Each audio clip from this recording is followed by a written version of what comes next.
penulis berhasil menggambarkan konflik dilema batin yang dihadapi oleh tokoh utama, ya karena penulis adalah seorang ibu, jadi perspektif seorang ibu itu sangat sangat penting.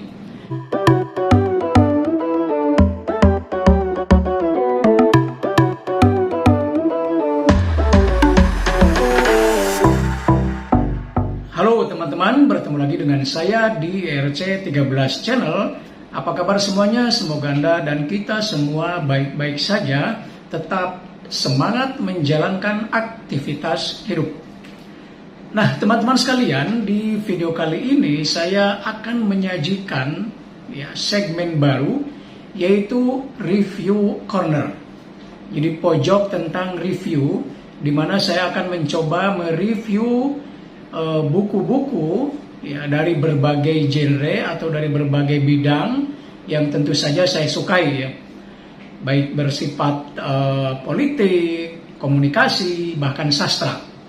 Nah, pada kesempatan yang pertama ini saya akan mereview sebuah buku sastra yang merupakan novel. Nah, novel ini berjudul Katamu Aku Cantik. Nah, ini dia, Katamu Aku Cantik, karya Farida Zulkoidah Pane, atau yang lebih akrab dengan nama Farida Pane. Nah, novel yang sedang saya pegang ini dan telah tamat saya baca ini sangat menarik, ya, khususnya untuk kalangan generasi muda, ya, terkhusus lagi kaum perempuan. Nah, di dalam novel ini, ya, tokoh utamanya adalah Ratna, ya. Kemudian juga ada Patra dan Setia.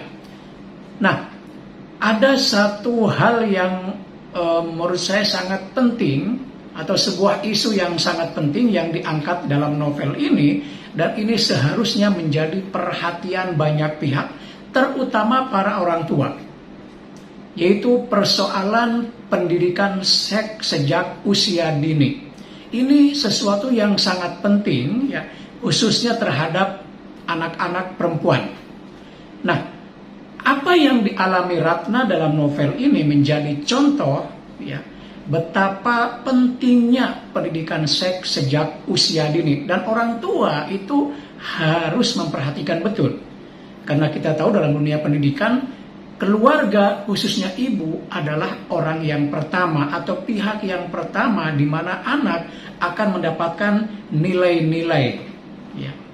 Jadi proses internalisasi anak terhadap nilai itu pertama kali berlangsung dalam sebuah keluarga.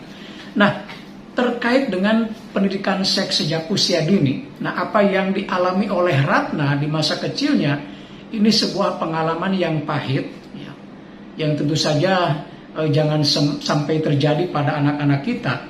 Dan seringkali, ya, hal itu terjadi karena orang tua kurang begitu peduli, kurang begitu memperhatikan atau mengabaikan. Contoh apa yang dialami Ratna dalam kisah ini, ketika dia misalnya sudah duduk di sekolah dasar, sudah kelas 3 misalnya, anak perempuan itu kan sudah mulai punya rasa malu, bahkan di TK saja sudah mulai ada rasa malu, ya. Misalnya kalau roknya ketinggian, di mana kelihatan sebagian pahanya, ya, apalagi sudah menginjak SD. Nah, kadang-kadang orang tua atau keluarga sering nggak begitu ngeh terhadap itu. Contoh yang dialami Ratna, misalnya saat dia sedang mandi, ya, dan kebetulan semua pakaian-pakaian kotornya sudah ditaruh oleh ibunya di cucian, sehingga dia betul-betul di kamar mandi, ya, tanpa ada handuk dan sebagainya. Nah, sebelumnya memang sudah dibilang sama ibunya bahwa nanti akan dihantarkan handuk ke kamar mandi. Nah, ketika Ratna selesai mandi, tentu saja dia membutuhkan handuk. Ketika itu dia memanggil mamahnya untuk diambilkan handuk dan pakaian pengganti. Nah, disinilah terjadi hal yang tidak diinginkan. Pada saat itu kebetulan mamahnya Ratna sedang kedatangan tamu-tamu yang notabene keluarganya sendiri, ya, adiknya atau kakaknya ibunya atau tante paman daripada Ratna, dan mereka sedang ngobrol di tengah rumah, ya maklum mungkin sudah lama tidak bertemu, sehingga ibunya Ratna itu nggak begitu memperhatikan kalau Ratna betul-betul sedang membutuhkan handuk dan pakaian. Bahkan dia dengan begitu saja memanggil Ratna supaya lari ke dirinya dalam keadaan tanpa busana. Ya, tentu saja Ratna yang sedang mandi dan sudah menginjak usia SD merasa malu. Dan dia berteriak-teriak terus agar ibunya membawakannya handuk. Tetapi ibunya terlanjur sedang kangen-kangenan dengan keluarganya dan tidak begitu menganggap hal itu penting. Bahkan dia tetap memaksa Ratna untuk menghampirinya dalam keadaan tanpa busana. Dan karena Ratna betul-betul sudah kelamaan di kamar mandi, akhirnya dia lari, ya menyamper ke ibunya dalam keadaan tanpa busana. Tujuannya dia ambil handuk, pakaian, dan lari secepat kilat ke kamar mandi lagi. Tapi apa yang terjadi? Justru ibunya Ratna menahan Ratna dan mengatakan, biarlah mama yang membersihkan badan kamu dan sekaligus memakaikan pakaian. Nah, disitulah yang tidak diperhitungkan oleh mamanya Ratna. Padahal di situ ada orang laki-laki, meskipun dari keluarga. Dan itu merupakan awal dari pengalaman pahit Ratna, dan di mana nanti ada kejadian dia kemudian dinodai. Ya.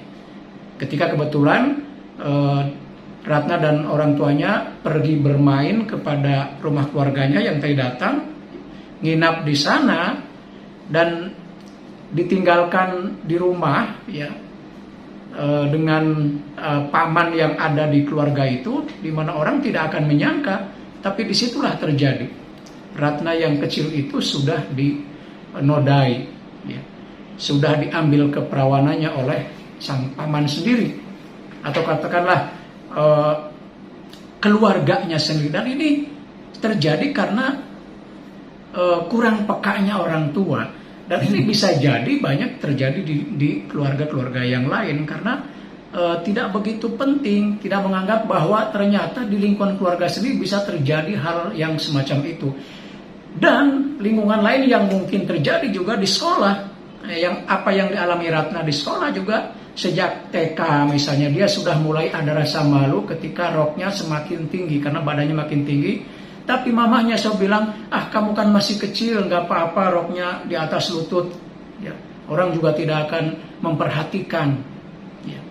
Nah, kalimat seperti itu justru menjadi bumerang karena ternyata ya ada saja laki-laki misalnya di sekolah, di SMP, yang pada akhirnya juga melecehkan Ratna secara fisik. Dan itulah yang kemudian membuat Ratna trauma, sehingga nanti di masa remajanya di tingkat SMA kemudian kuliah dia akhirnya menjadi pembenci laki-laki. Ya.